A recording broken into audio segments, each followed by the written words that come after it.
Boa noite a todos. Estamos aqui diretamente da página do Facebook do Centro Espírita 3 de Outubro de Varginha, Minas Gerais, para falar sobre a segunda parte do capítulo 9 do livro que nós estamos estudando, Evolução em Dois Mundos, que fala sobre evolução no cérebro. Como o tema era muito extenso, nós iniciamos o estudo do capítulo na semana passada e vamos hoje finalizar. Vamos iniciar com uma oração, pedindo a espiritualidade superior, pedindo a Deus, aos nossos mentores, a Jesus, que possa iluminar as nossas mentes, que possa abrir os nossos canais de entendimento, para que tudo que seja dito aqui possa ser utilizado na nossa vida prática, possa ser utilizado para nós compreendermos melhor o mundo em que vivemos, o corpo que habitamos e tudo que foi dado por Deus para nós, tudo que foi emprestado por Deus para nós, para que nós pudéssemos ter essa encarnação na Terra e vivenciar todas as experiências em prol da nossa evolução. A gratidão a todos que estão nos assistindo agora, presencialmente, ao vivo, aqueles que vão assistir depois, quando tiver gravado, pessoas encarnadas, desencarnadas, do Centro 3 de Outubro, de outros centros espíritas, pessoas não espíritas e simpatizantes também, dessas reflexões que fazemos aqui agora sobre o estudo do livro. Assim é, que assim seja. Então, vamos iniciar o estudo da obra, da segunda parte da obra, Evolução em Dois Mundos, uma obra que foi enviada por André Luiz e psicografada por Chico Xavier e Valdo Vieira. Nós vamos, então, para a segunda parte do capítulo 9, Evolução e Cérebro. Utilizaremos a bibliografia que está exposta aí para poder contribuir com o entendimento do capítulo. Hoje nós vamos falar sobre a formação dos sentidos. Vamos só retomar algumas questões da semana passada.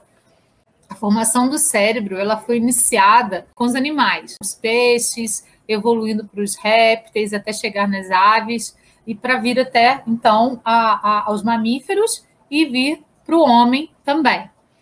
A gente percebe, com o estudo dessa obra, que tudo que foi feito na Terra, desde a sua formação, é minuciosamente planejado pela espiritualidade superior. André Luiz deixa claro para a gente que existem arquitetos, né, de Jesus, espíritos iluminados, espíritos de luz, a quem Jesus delegou a tarefa de ir arquitetando, ir trabalhando esse progresso da Terra. Esse progresso que é também contínuo, não tem um fim. Então, nessa obra, ele mostra exatamente isso, desde a partícula menor, formada na Terra, até a partícula as partículas que formam o homem. E aí, ele falou sobre o cérebro e falou também que a formação do cérebro foi feita minuciosamente e que no centro do nosso cérebro tem a glândula pineal, que é essa glândula, deixa eu voltar aqui, que fica aqui, se a gente vê aqui na direção os olhos aqui. O médico, Felipe de Oliveira, sempre diz que se a gente pudesse colocar o dedo aqui no meio dos nossos olhos e afundar, a gente ia encontrar a glândula pineal.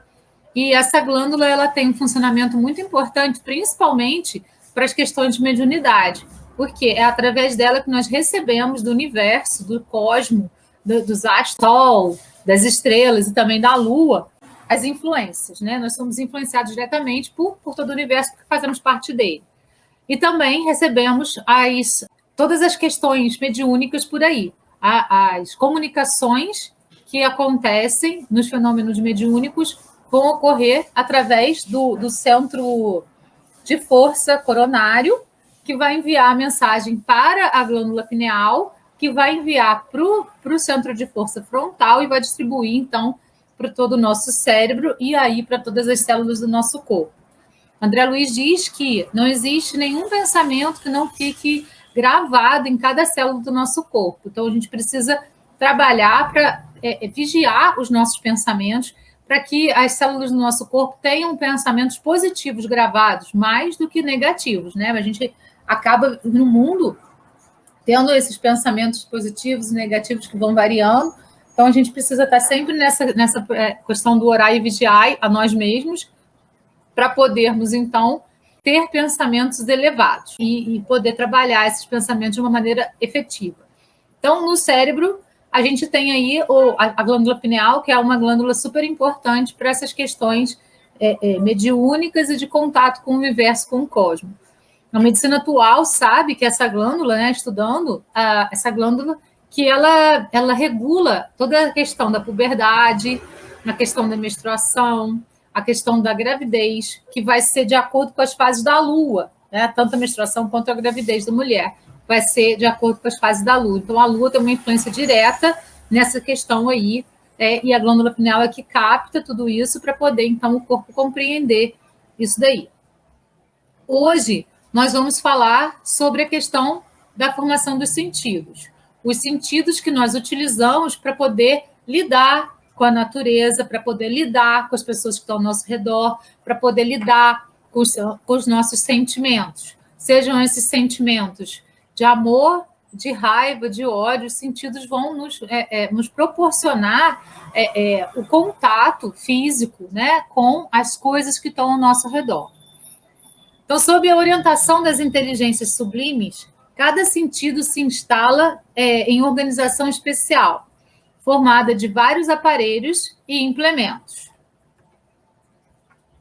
É na construção do corpo dos animais superiores pelos arquitetos divinos acontece a estruturação dos sentidos no momento de grandiosidade da vida. Então, assim, os sentidos nos foram dados de presente para a gente poder lidar com tudo que está ao nosso redor. O tato, sentido cutâneo, especial. A principal ferramenta é a pele, superfície receptora, com várias terminações nervosas que se comunicam com o cérebro para preservar a vida. Nós vimos também, no encontro anterior, que a criação dessas terminações nervosas, elas foram fundamentais, e que o cérebro ele envia rapidamente comando, né, para essas terminações nervosas para o cérebro, para que rapidamente a gente tenha reflexos, né, bem rápidos, para poder, por exemplo, se livrar de um lugar quente. Então, a gente põe a mão no lugar muito quente. E aí, se a gente fosse pensar, eu estou colocando a mão no lugar quente, já teria queimado. Então, ao tocar o lugar quente, o reflexo nervoso já vem e já vai, o cérebro já manda de volta o comando, tira a mão, né? Então, essas terminações nervosas, elas também vão possibilitar esse sentido, que é o tato, que é sentido pela pele, né? As nossas mãos, elas têm essa percepção maior do tato, né? Mas a gente sente na pele como um todo essa questão também. O olfato, elaborada na esfera física e extrafísica, define a qualidade e a propriedade das substâncias odoríferas. Epitélio olfatório, células olfativas basais e de sustentação, glândulas de Bohm, produção de muco, que facilita a discriminação dos odores. O olfato ele é captado pelo nosso nariz, né? Existe uma mediunidade específica que é olfativa, aquela mediunidade em que o médium ele sente o cheiro, por exemplo, de espíritos que estão ao redor, ou numa mesa mediúnica, o médium sente um cheiro, por exemplo, de fumaça. Aí ele fala, eu estou sentindo um cheiro de fumaça. Aí o médium vidente fala, nossa, mas tem uma mata pegando fogo, tem um espírito X pedindo socorro. Então, às vezes, através do olfato, você capta situações, você capta presença de pessoas, né? Ele também tem essas faculdades mediúnicas afloradas. O tato também, né? A gente passou no tato e não falou. Tem pessoas que sentem o toque, né? É mais raro, mas tem pessoas que sentem o toque dos espíritos, enfim, é uma mediunidade um pouco mais anímica, mas ele sente. O olfato, então, a gente sente esses cheiros mediúnicos e também os cheiros que estão aí dentro do campo da matéria. Então, a gente tem as duas funções. O paladar, sentido associado ao olfato, define o gosto das substâncias, elegendo as boas e, eventualmente, evitando as indesejáveis. O paladar está ligado ao olfato. As pessoas que têm pouco olfato, elas têm pouco paladar. São dois sentidos interligados. Então, assim, o cheiro das coisas faz a gente também sentir o gosto, né? Às vezes, quando a gente está sentindo um cheiro que agrada muito a gente sente, por exemplo, um cheirinho de comida sendo feita, parece que a gente já está sentindo o gosto, porque esses corpúsculos gustativos, eles estão aguçados, e a gente já vai, né, imaginando aquele gosto que aquele cheiro traz para a gente. Então, são dois sentidos que são bem próximos e são associados. Eles são associados às glândulas salivares, fazem um registro das substâncias. A visão, pela recepção da luz, identifica e permite a constituição das imagens. E a mente incorpora as interpretações que lhes são próprias e analisa-as, plasmando observações para o arquivo da memória e da experiência. Retina, impulso nervoso, vias ópticas, cérebro. Então, a gente tem aqui toda, né, a composição desde o olho mais externo até ele chegar ao cérebro aqui. A visão ela é bastante complexa, né? A gente tem uma estrutura bastante complexa no olho de lentes, vamos dizer assim, né? Se a gente pensar de lentes que o próprio olho tem para poder fazer as inversões, para poder enxergar de modo perfeito aí tudo que está ao nosso redor. Audição, órgão complexo, dividido em 3 compartimentos. Encontramos as células evoluídas dos órgãos do corte através da mente. Realiza a seleção dos valores atinentes às sensações de tom, intensidade e timbre. Vibrações sonoras, vibrações nervosas, estímulos nervosos, e vai chegando ao cérebro. A gente tem aqui toda a composição do ouvido até chegar lá no cérebro. Então, o ouvido externo, que é esse que a gente tem aqui, que a gente toca, né? Desde aquilo que a gente chama de orelha até lá na cavidade mais anterior, que é o canal auditivo. O ouvido médio, que tem lá o martelo, a bigorna e o tímpano. E o ouvido... e o estribo também. E o ouvido interno, que tem a cóclea. E aqui o contato dele, né, no nervo auditivo, com o córtex cerebral, certo? A audição é muito importante, todos os sentidos, né? Um sentido ele tem uma relação com o outro, e a gente sabe que, por exemplo, quando uma pessoa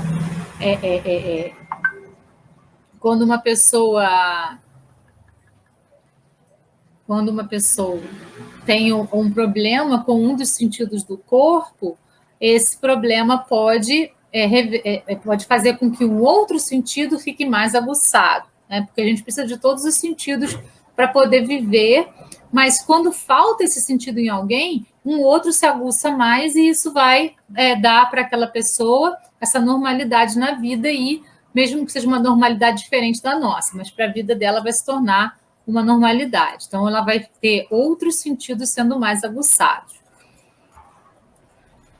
Somos sensibilizados por estímulos externos que desencadeiam percepções cerebrais de vários matizes. Então, por exemplo, um som externo vai entrar nos nossos ouvidos e vai fazer com que a gente tenha uma percepção, uma visão de uma paisagem bonita, de uma pessoa bonita, de algo que seja resplandecente aos nossos olhos, vai entrar pelos nossos olhos e vai trazer um sentimento e uma percepção interna a nós. Um cheiro pode trazer uma memória do passado e vai fazer toda uma lembrança aflorar na nossa mente. Ou um cheiro de uma comida vai fazer com que a gente sinta vontade daquela comida, mesmo que sem a gente estar com fome efetivamente. Então, assim, é isso que ele está dizendo. Os estímulos externos, eles vão desencadear percepções cerebrais de vários matizes. As cores, que são percebidas pela visão, os sons, pela audição, os sabores, pelo paladar, os afetos geram em nós sensações que despertam desejos, criam ideias e organizam pensamentos que expressamos pela linguagem. Então, assim, tudo isso vai trazer para o nosso cérebro determinado tipo de entendimento. E isso vai gerar em nós ideias e pensamentos. Os pensamentos geram a nossa ação. E essa ação, muitas vezes, é expressa pela linguagem. Então, percebam como é importante, como são importantes esses sentidos para que a gente possa se expressar no mundo. Né? Eles vão trazer o que está de externo para dentro da gente, para que a gente possa, então, ter uma ação de acordo com aquilo que a gente está percebendo do que está entrando pela visão, pela audição, pelo olfato, até pelo sentido, pelo tato. Pensamento é energia, que expressa nossos desejos. E é muito importante, né, a gente ter bastante atenção com a questão do pensamento, porque o pensamento, sendo energia, ele não tem tempo e espaço. Ele viaja por tempos e espaços, e ele também demonstra a energia que a gente está trazendo para quem está perto de nós, certo? Então, um pensamento negativo para uma pessoa, por exemplo, que desencarnou por causa de uma situação lá do passado, vai levar essa energia negativa para essa pessoa desencarnada. A gente sabe que a vida continua, ela é um contínuo, não é porque a pessoa desencarnou que ela não vai mais sentir nada. Então, a gente tem que tomar bastante cuidado com isso. Essa experiência sensorial nos permitiu desenvolver reflexos, hábitos e instintos, automatismos, discernimento, raciocínio e, finalmente, a inteligência e a consciência de si mesmo, num processo evolutivo do ser unicelular ao homem com seus bilhões de neurônios. Então, pensem bem nisso aí, né? A essência sensorial permitiu que a gente desenvolvesse toda essa inteligência que a gente tem, através de reflexos, hábitos, instintos, dos automatismos também, a gente já estudou a questão dos automatismos, né? Discernimento, raciocínio, aí a inteligência, a consciência de quem somos. Né? O bebê, quando nasce, ele não tem a percepção de que ele é um ser particular. E ele vai descobrindo isso quando ele começa a desenvolver a visão e ver as mãozinhas, né? Ele vai colocando a mãozinha em si próprio, ele vai percebendo pelo tato que existe um corpinho ali, e ele vai, então, desenvolvendo essa percepção de si mesmo, porque ele tem o dom do esquecimento e ele volta zeradinho para poder desenvolver tudo novamente numa perspectiva mais positiva dali para frente. Lembrando que a gente sempre está na nossa melhor performance no momento que a gente está vivendo, não é isso? E esse processo evolutivo veio desde o ser unicelular, como a gente citou no início, né, da nossa reflexão, até aos bilhões de neurônios que o homem desenvolveu. Então, é um trabalho muito minucioso da espiritualidade superior para chegar ao ponto que nós estamos, né, de evolução. Também o cérebro integral se organiza em lobos diversos, com vasta margem de recursos para o futuro. Então, a gente tem o lobo frontal, o lobo parietal, o lobo occipital, o lobo temporal, o lobo cerebral e o cerebelo. Quando a alma, então, nasce, se erigirá em consciência desperta com capacidade de utilizar as vantagens potenciais que a divina sabedoria lhe oferta. Então, assim, nós ocupamos um corpo, né? O nosso espírito, a nossa alma, ela ocupa um corpo físico. Esse corpo físico, ele é formado pelo fluido da terra. Nós já vimos isso nos capítulos iniciais aí dessa obra. Então, a nossa mãe, no período da gestação, ela capta o fluido vital que vai formar o nosso corpo físico e o duplo etéreo, né? Que é o corpo que faz a ligação entre o nosso corpo físico e o perispírito.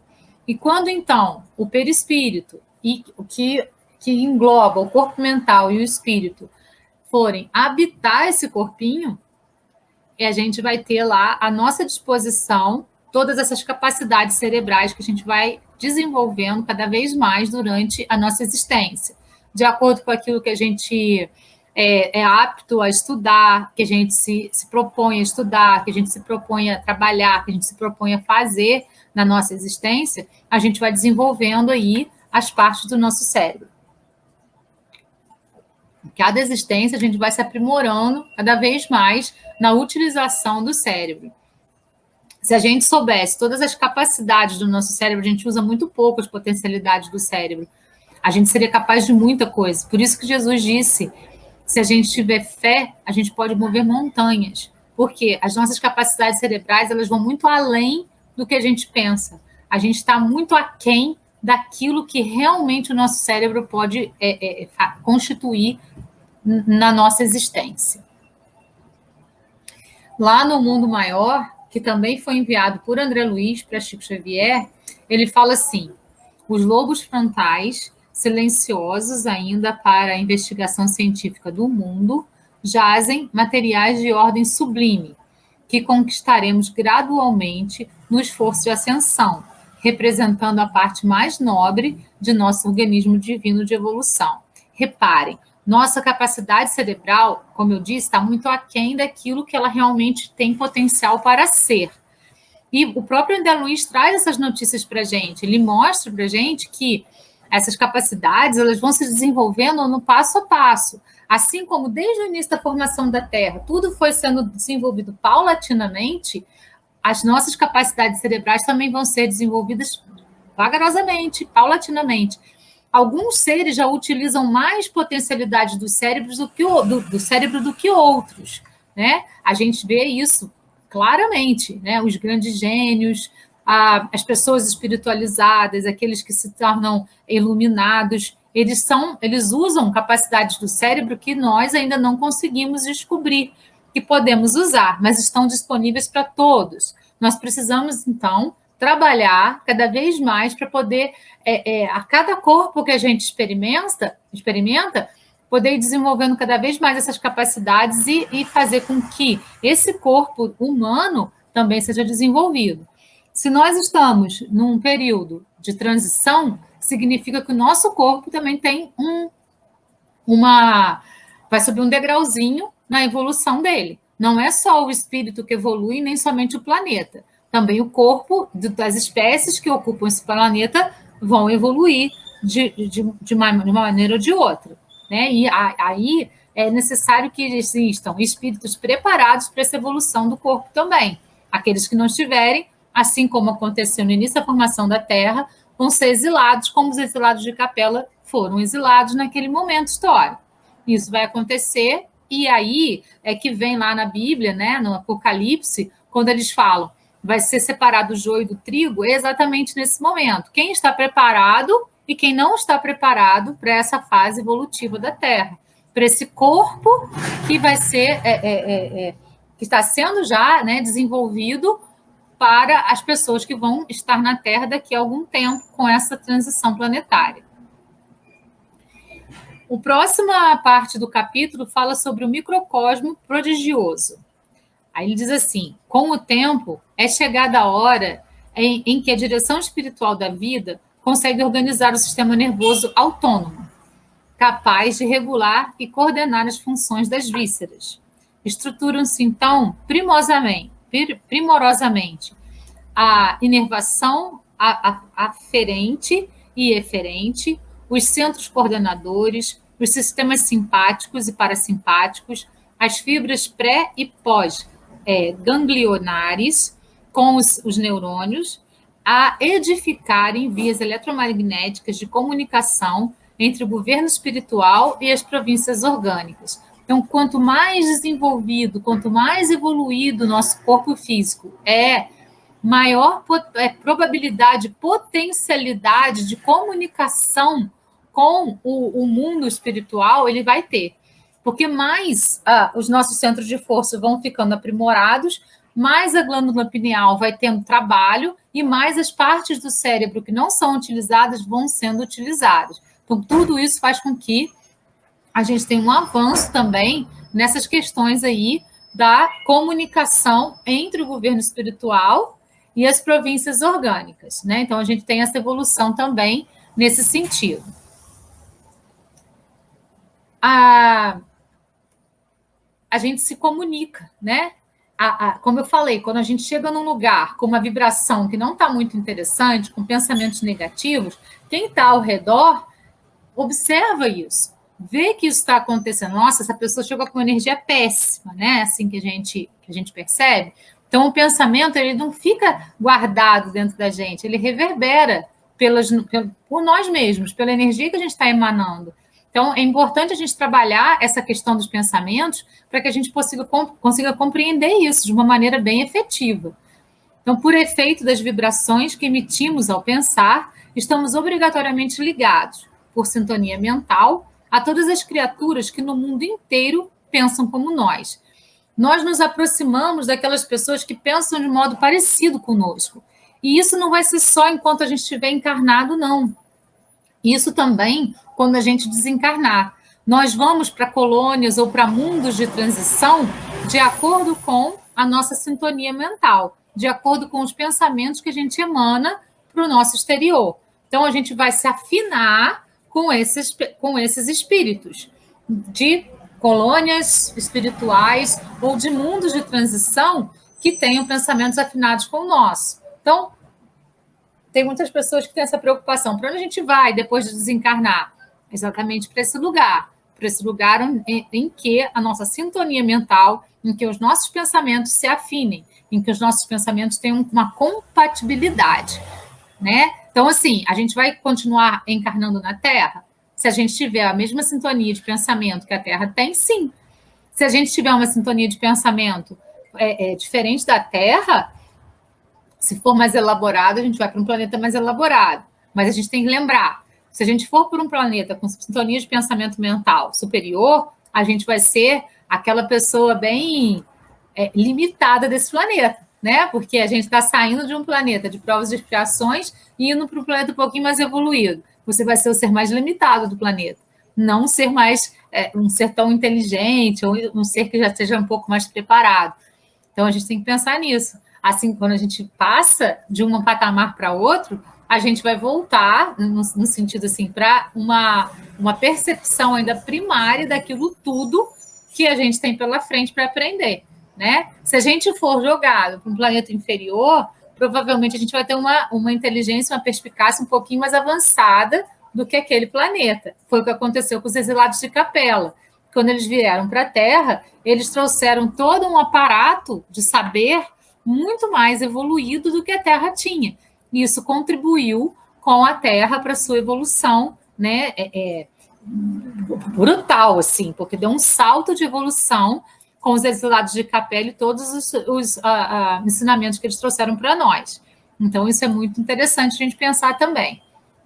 Então, a gente se afina com as pessoas que têm a mesma sintonia mental que a gente, ou seja, que têm os mesmos tipos de pensamento que a gente.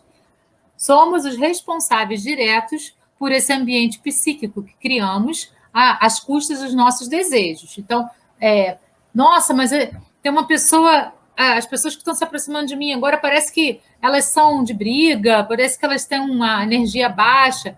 Será que a sua energia não está compatível com a dela? Se você está aproximando esse tipo de pessoa, provavelmente sim. Se você está se afinando com pessoas que têm um pensamento no amor, na pureza, é porque o seu pensamento está se afinando com esse tipo de pensamento das outras pessoas. Então, a gente atrai aquilo que a gente vibra, né? Então, é muito importante a gente pensar nisso, porque o nosso cérebro tem essa capacidade. E quando a gente chega nos ambientes, as pessoas, não importa se são espíritas, não espíritas, sensitivas, todos nós somos médiums, né? Isso já é uma lição que o espiritismo traz para a gente. Não importa, todos os seres humanos são médiums, independente da religião, independente das capacidades mediúnicas que estão afloradas ou não, somos. Então, temos percepções energéticas. A gente percebe a energia do outro. A gente percebe se aquela energia está bacana, se não está bacana. Isso é um fato, né? Então, a gente precisa sempre, mais uma vez, estar no orai e vigiai, para que a gente possa sempre estar se vigiando, não no sentido de julgar a si próprio, mas no sentido de trabalhar tudo isso para que a gente possa sempre se aprimorar e sempre possa estar com essa vibração elevada. Mente, célula e corpo. André Luiz explica que os estados da mente são projetados sobre o corpo através dos biósforos, que são unidades de força psicossomáticas que se localizam nas mitocôndrias. A mente funciona ora como um sol irradiando calor e luz, equilibrando e harmonizando todas as células do nosso organismo, e ora como tempestade, gerando raios e faíscas destruidoras que desequilibram o ser, atingindo as células nervosas. Tudo isso vai fazer com que o nosso corpo físico tenha uma reação. Toda ação leva a uma reação. Então, se a gente é um sol de luz, né, que vibra harmonia, equilíbrio, a gente está fazendo com que todo o nosso corpo físico também tenha essa harmonia e equilíbrio.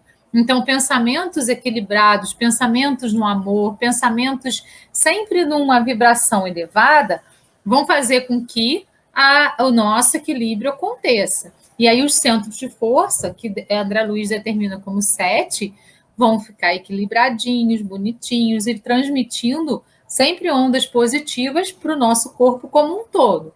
E aí a gente vai estar com saúde, né, mental e física integrada. Mas, se a gente for tempestade, e aí a gente for raios e faíscas, destruidoras, desequilibrando tudo, isso vai reverberar no nosso corpo físico. Isso também é dito por André Luiz, tem coisas que eu repito muito, né? Mas assim, eu acho importante para a gente poder ter essas menções no próprio espiritismo. Em nosso lar, quando ele se descobre doente e ele acha que a doença é alguma coisa normal do corpo. Mas quando ele vai para o mundo espiritual, ele entende que aquela doença foi provocada por ele mesmo, pelos desequilíbrios, pelas tempestades, gerando raios, faíscas destruidoras e desequilibrando o corpo físico dele. E ele, então, adquire um câncer no centro de força, que é chamado de plexo solar, que é responsável por toda a parte digestória do nosso corpo. Esse desequilíbrio vai gerar esse câncer, que vai fazer com que ele desencarne. Então, é muito importante a gente ter em mente que a gente precisa estar sempre equilibrado, que a gente precisa estar sempre vibrando no amor, vibrando na oração, vibrando no orar e vigiar a nós próprios, para que a gente possa ter, então, essa regularidade de pensamento e vibrações positivas, sempre vibrando no amor.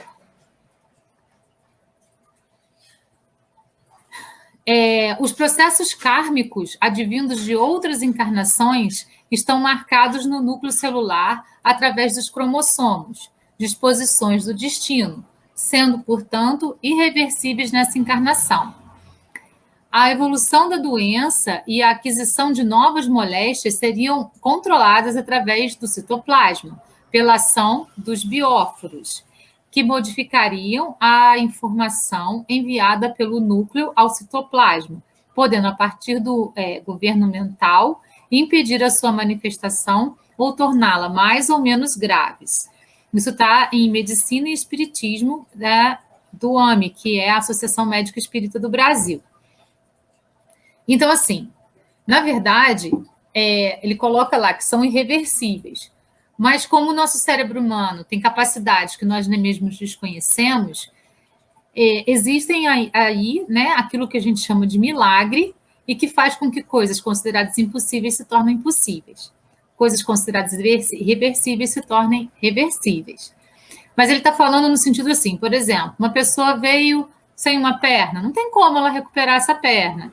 Uma pessoa veio com um problema mental que danificou lá uma parte do cérebro por N motivos. Não tem como a gente recuperar isso. Então, é nesse sentido que ele está colocando essa coisa irreversível, né? Mas a gente pode ir trabalhando para melhorar isso, para numa próxima encarnação a gente não precisar mais vir com essas limitações. E, se a gente for pensar num campo maior, todas essas limitações kármicas, elas são advindas das nossas culpas. Quando a gente se culpa por alguma coisa, a gente mesmo quer se castigar. E esse castigo, ele é imposto a nós por nós mesmos, certo? Então, a gente precisa trabalhar melhor a nossa mente e os nossos pensamentos para que a gente possa não adquirir culpas, mas adquirir responsabilidade sobre os nossos atos, compreensão sobre eles e auto-perdão, para que a gente possa entender que a gente está num processo de evolução e que a gente pode errar. A gente cometeu um erro gravíssimo. Compreender esse erro, se perdoar e numa próxima existência, se a gente estiver desencarnado, voltar fazendo coisas positivas, sem adquirir culpas. A culpa ela só leva a um atraso e a implicações kármicas. E então, ele está falando aqui que as doenças elas podem ser mais ou menos graves de acordo com aquilo que a gente vai trabalhar mentalmente, né? O nosso governo mental é que vai trabalhar essa questão. Então, assim, se eu falo assim, a minha doença é muito grave, a minha doença está se agravando, a minha doença, você está trazendo a doença para você. Se eu falo assim, essa doença que se instalou em mim, ela tem a prospecção de ser grave, mas vou estar em oração e em vigília constante para que ela possa se tornar amena e até atingir a cura. É o cérebro que vai trabalhar isso dentro das suas próprias células, enviar esses pensamentos para as células, pensamentos de cura, pensamentos de amor, e vão fazer aquilo se modificar. E é aí que acontecem os grandes milagres. Quando uma pessoa se cura de um câncer, quando a pessoa se cura de uma enxaqueca, que também é incurável, quando ela se cura de uma intolerância à lactose, que também é incurável. Então, tem coisinhas assim, pequenininhas que a gente esquece que são incuráveis e que tem pessoas que ficam curadas completamente daquilo. Por quê? Porque os comandos que são enviados pelo cérebro para as células são comandos de cura e não comandos de permanecer na doença para fazer com que ela se agrave cada vez mais. Vamos lembrar de novo, as nossas capacidades cerebrais são enormes, inúmeras, e a gente não conhece nem um terço delas. A gente usa muito pouco do nosso cérebro. Em O Livro dos Espíritos, Kardec diz assim, pergunta para o Espírito da Verdade, a alma tem uma sede determinada e circunscrita ao corpo? Aí o Espírito da Verdade responde, não, mas ela está mais particularmente na cabeça, entre os grandes gênios, em todos os que usam bastante o pensamento, e no coração, dos que sentem intensamente e cujas ações são dedicadas à humanidade. Por isso, essa questão mente e coração, cérebro e coração, perdão, é sempre uma questão para a gente pensar, né? A gente precisa agir com os dois de uma maneira equilibrada. O centro coronário, que é o centro que fica no topo da nossa cabeça, por fulcro luminoso, entrosa-se com o centro cerebral. E dessa junção de forças, o espírito encontra no cérebro o gabinete de comando dos sentimentos e pensamentos, com os quais, no regime da responsabilidade e de autoescolha, plasmará, no espaço e no tempo, o seu próprio caminho de ascensão para Deus. Então, através daquilo que a gente pensa, da que a gente sente, então é o coração e o cérebro que são os comandos, né? A gente vai trilhar os caminhos em direção à ascensão, em direção a essa busca da reforma íntima, da melhora interior, para que a gente possa ascender para Deus. É por aí. É sempre nessa afinação entre o cérebro e o coração. Lá no Mundo Maior, no capítulo 3, André Luiz nos fala: não podemos dizer que possuímos três cérebros simultaneamente. Temos apenas um, que, porém, se divide em 3 regiões distintas, como um castelo de 3 andares que abrigam, no primeiro, os impulsos automáticos, hábitos e automatismo. O automatismo a gente estudou lá nos primeiros capítulos. São coisas involuntárias que o corpo realiza por si só. São coisas que vêm, por exemplo, o coração bate sem a gente pensar, o coração tem que bater, ele bate, né? O nosso intestino, o nosso estômago funciona. Por quê? Isso está lá no automatismo, né? E os nossos hábitos também são impulsos automáticos que a gente pode modificar, a gente pode trabalhar para se modificar. Tá, mas o automatismo do corpo não. No segundo, as conquistas atuais. Esforço e vontade. Eu não gosto muito da palavra esforço. Eu gosto da palavra trabalho, exercício e vontade. O esforço é cansativo, ele já é cansaço. o trabalho e o exercício, eles geram resultados, né? Então, trabalho, exercício, vontade. Então, são as conquistas que a gente tem hoje, que a gente vai angariando no nosso caminhar. No terceiro, as noções superiores, ideal e meta superior a ser alcançado.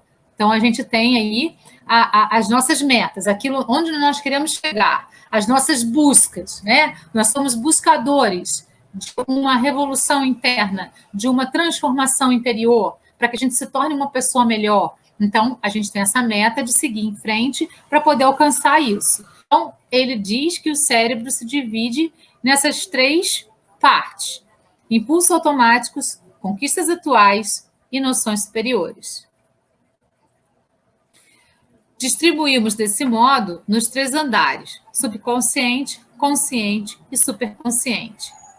Como vemos, possuímos em nós mesmos passado, presente e futuro. Então, o passado, ele está armazenado lá no nosso corpo mental. Tudo que a gente foi, desde quando a gente era mineral, está armazenado no corpo mental. Está lá bonitinho, reservadinho, armazenado lá. E nós temos aí algumas lembranças do que fomos, se elas são necessárias para a nossa evolução no presente momento. O presente é o que existe, é o que está aqui, é o que nós estamos vivendo e o que nós somos.